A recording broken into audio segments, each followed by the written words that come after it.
শুভ সকাল আমার প্রিয় বন্ধুরা, সকলে কেমন আছো? আশা করি সকলে অনেক অনেক বেশি ভালো আছো। আমরাও না বেশ ভালো আছি।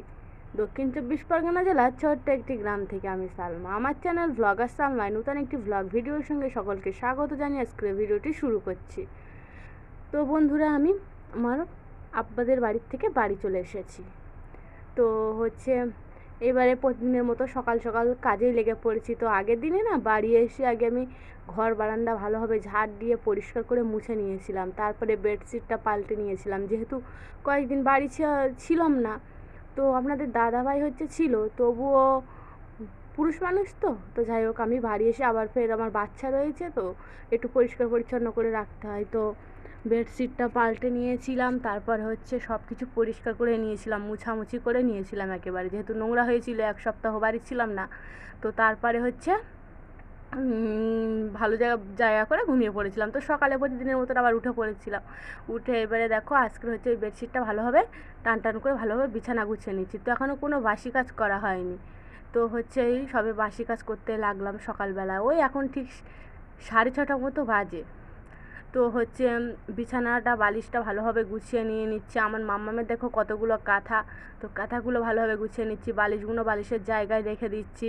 তারপর আমার মাম্মামের ছোটো বালিশগুলো ভালোভাবে গুছিয়ে নেওয়ার পরে বেশ বেডশিটটা টান টান করে বেশ সুন্দর দেখাচ্ছে। তারপরে আমার এই জানলাটা খুলে নেব। তো অনেক দিনের পরে আবার ফের বাড়ি এসেছি, তো বেশ ভালো লাগে কাজ করতে। তো আমার নিজের সংসারে আবার ফিরে এসেছি, নিজের বাসায় বলো, নিজের নীড়ে বলো, নিজের স্বর্গের জায়গায় বলো, ফিরে এসেছি। তো নিজের সংসারে একটা না আলাদাই মর্ম। তো দেখো বন্ধুরা, ভালোভাবে ওই বাক্সর উপরটা ভালোভাবে পরিষ্কার করে ঝাড় দিয়ে নিচ্ছি, যেহেতু প্রচুর পরিমাণে না টিকটিকে পটি করে রেখে দিয়েছিল, আর একটু ধুলো পড়েছিল, যেহেতু আমাদের বাড়ি থেকে রাস্তা থেকে বেশি দূর নয়, তো প্রচুর পরিমাণে গাড়ি যায়, তো সেই গাড়ির ধুলো এসে যায়। তো তারপরে দেখো আমার আলনাটা ভালোভাবে গুছিয়ে নিচ্ছি, জামা কাপড় সব গোছানোই ছিল, তবুও ওলটপালট ছিল একটু, তো ভালোভাবে গুছিয়ে নিচ্ছি। গোছানো তো আনলাও বেশ ভালো দেখায়। তারপর দেখো এই দিকটা ঝাড় দেওয়া হয়েছে ঘরে, তো এই দিকটা ভালোভাবে ঝাড় দিয়ে নিচ্ছি। আর আমার ক্যামেরাটা না একটু ঘোলা মোটো, ফোনটা না পুরাতন, তো একটু মনে হয় ক্যামেরার সমস্যা হচ্ছে, তো ক্যামেরাটা ঘোলাটে হয়ে গিয়েছে। তো তারপরে দেখো ভালোভাবে ঝাড় দিয়ে নিচ্ছি। তো আমাদের উঠান টুঠান বেশ শুকিয়েছে, আর এই কদিন না রোদ পড়ছে, তো মন ভীষণ ভালো লাগছে। তো মায়ের বাড়ি ছিলাম, তো প্রচুর পরিমাণে রোদ হচ্ছিলো, মন ছটফট করছিলো কখন বাড়ি যাবো, গিয়ে সব কিছু রৌদ্রে দেবো, মেলে দেবো, বেশ ভালো জামা কাপড় শুকনো থাকবে। তো তারপরে দেখো আমি ঘরটা ভালোভাবে ঝকঝকে টকটকে করে এখন চলে এসেছি আমার বারান্দায়। তো বারান্দায় ওখানে একটা বলছিলাম না দরজা আছে, তো দরজার পর্দাটা প্রথমে সরিয়ে নিয়ে দিয়েছিলাম। তো আমি বাড়ি ছিলাম না, পর্দাটা ভালোভাবে শক্ত করে বেঁধে রেখে দিয়ে গেছিলাম, তো আজকে সকালে ভালো করে সরিয়ে নিচ্ছি। তো দেখো কালকে গ্যাস ট্যাস সব কিছু পরিষ্কার করেছি, পরিষ্কার করে রেখে তারপরে আমি ঘুমিয়েছিলাম। যেহেতু বাড়ি তো, আর নোংরা থাকলে না আমার ভীষণ বিরক্ত লাগে। আর আমার ছোটো বাচ্চা আছে, ও ঘোরাঘুরি করে। তো আমার মাম্মা ওর পাপার কাছে ছিল, আর আমি ওর পাপার কাছে দিয়ে আমি নিশ্চিন্তায় কাজ করছিলাম। তো পাপার কাছে থাকলে না কোনো দুষ্টুই করে না, তো পাপার সঙ্গে খেলা করছিল। তারপরে আমি আমার ওই কাজগুলো ভালোভাবে গুছিয়ে নিয়েছিলাম। তো তারপর বারান্দা ঝাড়পাট দিয়ে পরিষ্কার করে তারপর এই পোটেটা ঝাড় দিতে এসেছি। তো পোটেটা ভালোভাবে ঝাড় দিয়ে নিলে না বেশ ভালো লাগে সকালবেলা। তো আর ওই দেখতে পাচ্ছ ওই বালতিটায় একটা চুপড়ি চাপা দেওয়া আছে, তো বালতিটায় না একটা কই মাছ আছে, তো আমার মাম্মামের জন্য ওর পাপা ধরেছিল, তো এই কদিন না পানিতে জাবিয়ে রেখে দিয়েছিল, যেহেতু আমার মাম্মাম বাড়ি নেই, তো ওই জন্য ওকে রয়েছে। আর এখনও তাল পড়ছে, দেখাচ্ছে আমার হাজব্যান্ড এখনও তাল রেখেছে, বলছিল তাল চাষতে, তো আমি ভালো লাগছে না তাল চাষতে। তো দেখো তারপর আমি আমার উঠানটা ভালোভাবে ঝাড় দিয়ে নিচ্ছি। আর উঠানটায় কদিন রৌদ্র পড়েছিল, বাড়ি ছিলাম না, তো তো দেখো বন্ধুরা বেশ শুকিয়ে গিয়েছে। তো শুকনো উঠান না বেশ ভালো লাগে ঝাড় দিতে। তো এখনও নরম ভাব আছে, কিন্তু বেশ শুকিয়ে গিয়েছে, আর কাদা টাদা ভাব নেই। তো আমার হাজব্যান্ড না গাছগুলো বেশ পরিষ্কার পরিচ্ছন্ন করে দিয়েছে, তো গাছের গোড়া থেকে সব ডাল কেটে কেটে লম্বা করে দিয়েছে, ওই জন্য উঠানটা বেশ ফাঁকা ফাঁকা হয়েছে, বেশ ভালো লাগছে। পাখির খাঁচাটাও ভেঙে দিয়েছিল। তো দেখতে পাচ্ছ এই এরিকা পাম, তো এই পাম গাছ দেখবে আজকে কেটে দিয়েছি কিছুক্ষণ। এই দুপুরবেলার দিকে না আমি জামা কাপড় মেলে দিতে গিয়ে একটু অসুবিধা হচ্ছিলো, তো বলছিলাম একটা পাম গাছ রয়েছে কেটে দাও, তো বড্ড ঝামেলা পাকাচ্ছে, আর অতিরিক্ত ঘাস আছে, তো আর বন জঙ্গল মতো জামা কাপড় মেলে দিতে না প্রচুর সমস্যা হয়। তো সেই জন্য ওই পাম গাছটা কেটে দিয়েছিল, দুটো গাছ ছিল, দুটোই কেটে দিয়েছিল। তো একটু ফাঁকা হয়েছে, একটু রোদ আসবে এবার এই সামনে শীতকাল আসছে তো জামা কাপড় শুকাতেই চাইবে না, নিচেই যেহেতু, ছাদে হলে যাই সে শুকিয়ে যায়। তো আমার মায়ের বাড়ি না কোনো সমস্যাই হতো না। তো দেখো এটা এখানে ঝাড় দিয়ে ভালোভাবে পাতাগুলো, কিছু শিরীষ পাতা ছিল তো ভালোভাবে ওইদিকে রেখে দিয়েছি ফেলে। আর তারপর হচ্ছে অ্যালোভেরা গাছগুলো কী সুন্দর হয়েছে। তো তারপরে দেখো আমার এই এখানে হচ্ছে কলপাড়ের যে রাস্তাটা যায় ঘরের পাশ দিয়ে, তো সেই রাস্তাটা ভালোভাবে ঝাড় দিয়ে নিচ্ছে, কারণ তেমন কিছু পাতা পড়ে না, কিছু বাঁশের পাতা পড়ে তো তেমন পড়ে না, তবুও ঝাড় দিয়ে নিতে হয় যেহেতু বাসি।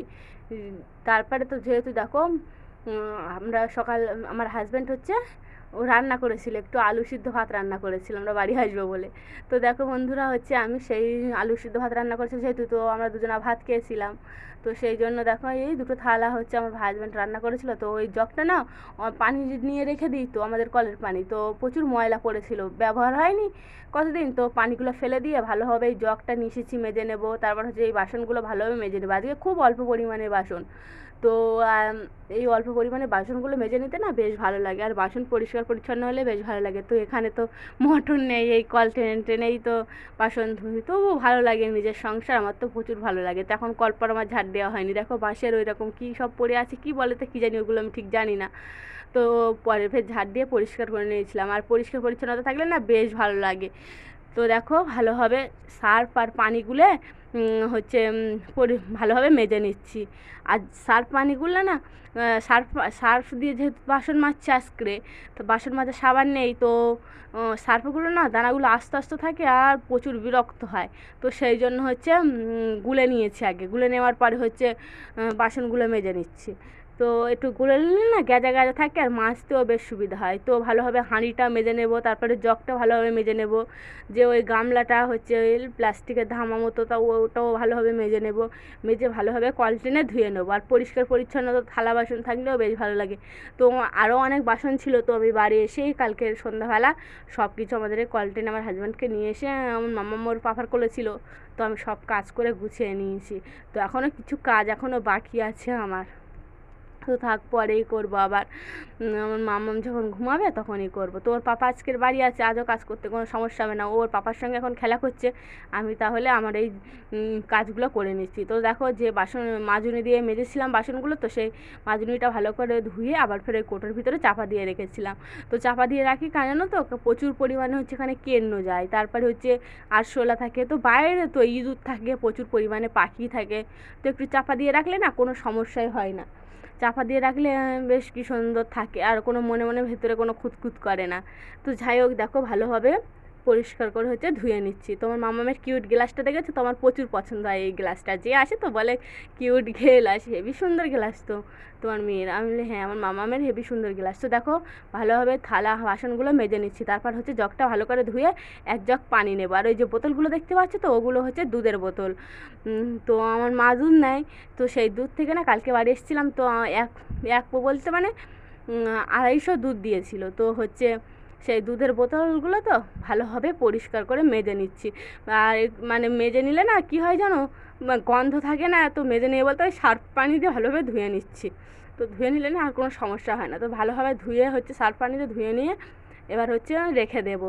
তো দেখো ভালোভাবে ধুয়ে পরিষ্কার করা, এই কিউট বোতলটা তো আমার প্রচুর পছন্দ হয়, ভাবছিলাম যে এই বোতলটা দিয়ে একটু তেল রাখবো, তেল রেখে ভালো দেখাবে বেশ সুন্দর। তো দেখো ভালোভাবে বাসনগুলো মেজে ধুয়ে রেখে দিয়েছি। তারপর হচ্ছে কালকে আমরা বাড়ি এসেছিলাম, তো আমাদের কিছু নূতন জামা কাপড় আছে, সব কেচে পরিষ্কার করে নিয়ে এসেছি। তবুও মানে আমাদের এখানে যেহেতু নিচে মেলে দিতে হয়, আর এখন এই বর্ষা বাদলের দিন তো শুকাতে চায় না, তো ওখান থেকে তো যে জামাটা আমি পরে এসেছিলাম, আমার মাম্মা যে জামাটা পরে এসেছিলো, তো সেইগুলো ভালোভাবে ধুয়ে নেব। আর হচ্ছে কালকে বলেছিলাম জান না যে বেডশিটটা হচ্ছে পাল্টে নিয়েছি, তো সেই বেডশিট আছে, আমার হাজব্যান্ডের কিছু জামা কাপড় আছে, আমার মামামের বালিশের কভার আছে, যেহেতু আমরা চলে গিয়েছিলাম তো একটু ব্যবহার হয়েছে, তবুও বাচ্চা মানুষ রয়েছে বলে আমি সবসময় পরিষ্কার করি, ধুলো টুলো থাকে তো সবসময় পরিষ্কার পরিচ্ছন্ন রাখার চেষ্টা করি। তো দেখো ভালোভাবে আমার মামামের জামা কাপড়, আমার নতুন জামা কাপড়গুলো ধুচ্ছিলাম প্রথমে, তারপর ভাবলাম যে থাক একসঙ্গে পরে ধোবো, আগে এই জামা কাপড়গুলো কেচে নেই। তো আমার হাজব্যান্ডের জামা কাপড় একটু ময়লা ময়লা ছিল, বাইরে যেহেতু কাজ করে, তো ভালোভাবে কেচে নিচ্ছি। দেখো আমার ওই ওড়নাটা, তারপরে আমার এই বালিশের কভারটা একটু কেচে নিলে কি জানো তো সেই পরিষ্কার হয়ে যায়, কোনো সমস্যাই হয় না। তো দেখো এই বেডশিটটা এমনি পরিষ্কার, তবুও ভালোভাবে পাল্টে নিয়েছি যেহেতু আমরা বাড়ি ছিলাম না। তো দেখো ভালোভাবে কল টেনে টেনে ধুয়ে নিচ্ছি। আর বেশ ধুতে না আমার জামা কাপড় ধুতে ভীষণ ভালো লাগে, আর পরিষ্কার পরিচ্ছন্ন জামা কাপড় পরতে না বেশ ভালো লাগে। তো দেখো বন্ধুরা হচ্ছে ভালোভাবে জামা কাপড়গুলো ধুয়ে নিয়েছি, ধুয়ে এবার দেখো একদম ভালো পানি টেনে নিয়েছি, নিয়ে এবারে এই একটা একটা করে পুরো সব জামা কাপড়গুলো ভালোভাবে ধুয়ে নেব। এইভাবে ধুলে না একটু সুবিধা হয়, নইলে কল টানতে তো প্রচুর কষ্ট হয়। আর আমাদের কলটা না ভীষণ কষা, এত কষা টানতে ভীষণ অসুবিধা হয়, তবুও কাজ করি। আর এই বর্ষাকালে একটু পানি ওঠে, আর মানে গ্রীষ্মকালে তো পানি উঠতে চায় না, কতবার টানতে হয়, তো তারপরে এক বালতি পানি হয়, নইলে পানি উঠতে চায় না, কষ্ট হয় প্রচুর পরিমাণে কল টানতে গিয়ে। তো দেখো ভালোভাবে আমার মামামের একটা কাঁথা ছিল, তারপর হচ্ছে রুমাল ছিল, তারপর আমার হাজব্যান্ডের জামা ছিল, বালিশের কভার, তো ভালোভাবে পরিষ্কার করে ধুয়ে নেব। ধুতে থাকি, তাহলে তোমাদের সঙ্গে আর একটু কিছু শেয়ার করি। চলো বন্ধুরা, একটা কথা বলা যাক, যদি আমার ভিডিওর কোনো অংশ তোমাদের ভালো লাগে তাহলে দয়া করে আমার চ্যানেলটিকে লাইক, কমেন্ট, শেয়ার এবং সাবস্ক্রাইব করবে, আমার পাশে থাকবে, আমাকে অনেক অনেক ভালোবাসা দিবে, আমাকে অনেক সাপোর্ট করবে। তোমাদের সাপোর্ট তো আমার একান্ত প্রয়োজন। আর যেসব বন্ধুরা আমার ভিডিও প্রথম থেকে দেখছো তাদেরকে অসংখ্য ধন্যবাদ, তারা অনেক অনেক ভালো থেকো, অনেক বেশি ভালো থেকো বন্ধুরা। আর যেসব বন্ধুরা আমার নতুন ভিউয়ার্স তাদেরকেও অসংখ্য ধন্যবাদ, তারা অনেক ভালো থেকো, আমার ভিডিও দেখার জন্য তাদেরকে অনেক ভালোবাসা। তো দেখো তারপরে হচ্ছে এই তারাটা তো কদিন জামা কাপড় মেলে দেওয়া হয়নি, তো এই বাঁশ থেকে না প্রচুর পরিমাণে লাল পিঁপড়ে এসেছিলো, তো এত পিঁপড়ে হয়েছে তুলনা নেই। তো পাউডার ছিল না, একটু ওই বাঁশে দিয়েছি, দেখি পিঁপড়েগুলো সব ঝরে পড়ে গিয়েছে, একটা লাঠি দিয়ে তারাই ঘা মেরেছি, তো তারা থেকে সব পড়ে গেছে। তো তারপরে হচ্ছে বেডশিটটা ভালোভাবে মেলে দিয়ে নিয়েছি, বেডশিট কিছু জামা কাপড় ওদিকে মেলে দিয়ে নিয়েছি। আর এই সামনেটায় হচ্ছে আমার মাম্মামের জামা কাপড়গুলো ভালোভাবে মেলে দিয়ে নিচ্ছি। তো দেখো কি সুন্দর রোদ এসেছে, তো রোদ ঝলমলে আবহাওয়া আমার ভীষণ ভালো লাগে, কিন্তু প্রচুর পরিমাণে ভ্যাপসা গরম পড়ছিল, ভীষণ কষ্ট হচ্ছিল, তবুও জামা কাপড়গুলো ভালোভাবে মেলে দিয়ে, দেখো আমি জুতোটাও পরেছিলাম, জুতোটাও পরিষ্কার করে ধুয়ে নিয়েছি। তারপরে হচ্ছে দেখো এই কতগুলো কাঠ, আমার রান্নাঘরটা পুরো উই পোকাই না খেয়ে নিয়েছে, কাঠগুলো নিচে ছিল তো প্রচুর পরিমাণে উই ধরেছিল, তো সেই উই পোকা ধরেছে বলে না কাঠগুলো রৌদ্রে বার করে দিয়েছি। তারপরে দেখো আমি গোসল করে তারপর হচ্ছে আমার মাম্মামের জন্য একটু দুধ গরম করতে এসেছি। তারপরে হচ্ছে দেখো ভাত বসিয়ে দিয়েছি, ভাত ফুটে গিয়েছে। তো আজকে আমি রান্না করবো উচ্ছে আলু মাছ, দেখো এই কই মাছটা, তো এই কই মাছের জন্য দেখো মাছ কুটে নিয়ে নুন হলুদ মাখিয়ে নিয়েছি, তারপরে হচ্ছে পেঁয়াজ, কাঁচা লঙ্কা, তো জিরে মরিচ সব কেটে নিয়েছি। তারপরে দেখো একটা কড়া বসিয়ে দিয়েছি, তো কড়াই ওই মাছটা প্রথমে ভেজে নেবো, এই কড়াই করে রান্না করবো, আর ওদিকে ভাত ফুটিয়ে বসানো রয়েছে। তো দেখো বন্ধুরা হচ্ছে মাছটা ভালোভাবে লাল লাল করে ভেজে নেব। তো যাই হোক মাছটা না প্রচুর পরিমাণে বড়, আর খেতেও বেশ স্বাদ। তো বেশ এখন এরকম কই মাছ তো পাওয়া যায় না, আমাদের এখানে একটা পুরাতন পুকুর আছে, তো সেই পুকুরে না প্রচুর পরিমাণে এই কই মাছ আছে, মানে যেহেতু ছাঁচা হয় না। তো দেখো কড়াই হচ্ছে ওই তেলের উপরে দিয়ে দিয়েছি পেঁয়াজ আর কাঁচা লঙ্কা দিয়ে একটু ভাজা ভাজা করে, তারপরে হচ্ছে কেটে রাখা উচ্ছে ও আলুগুলো দিয়ে একটু নুন দিয়েছি, সঙ্গে একটু জিরে মরিচ বাটা, ও তারপর হচ্ছে একটু হলুদের গুঁড়ো, একটু লঙ্কার গুঁড়ো দিয়ে ভালোভাবে নেড়ে নেড়ে তারপর হচ্ছে পানি মিক্সড করে দেবো।